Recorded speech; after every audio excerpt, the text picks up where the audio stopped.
चौका पुरावा जइया रोपावा दुबिया ले आवा कही के नौनिया से चौका पुरावा गंगा जमुना के निर्मल पनिया ले धनिया गंगा जमुना के निर्मल पनिया ले धनिया घरवा अइली महरनिया ले धनिया घरवा अइली महरनिया ले धनिया।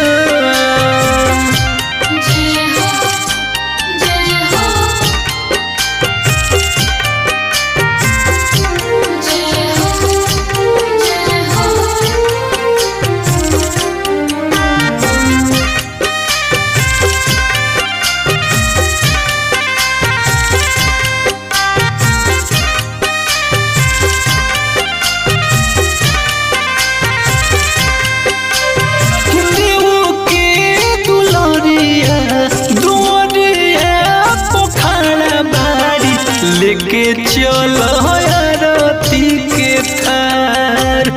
हो धनी लेके चल आरती के थार सोने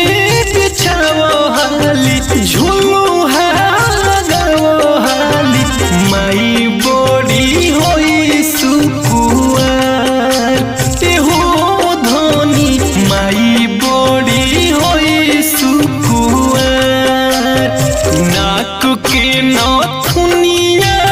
अपावे पोए जनिया पेन्हावो धनिया नाक के नथुनिया अपावे पोए जनिया पेन्हावो धनिया घरे अइली महरनिया धनिया घरे अइली महरनिया ले धनिया।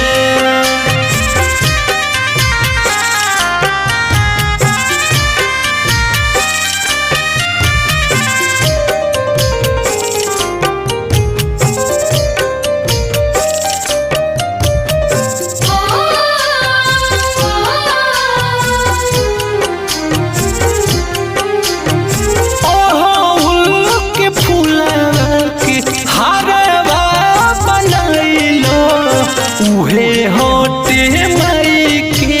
पसंद हो उहे होते माई के पसंद हिलो की चुनरिया में गोटा लगाई दो चमकी माई के चमाचम हो धनी चमकी माई के चमाचम राजू विकास से लिखाइल भजनिया ले धनिया पांडे चंदन से गवाइल भजनिया ले धनिया घरे अइली महरनिया।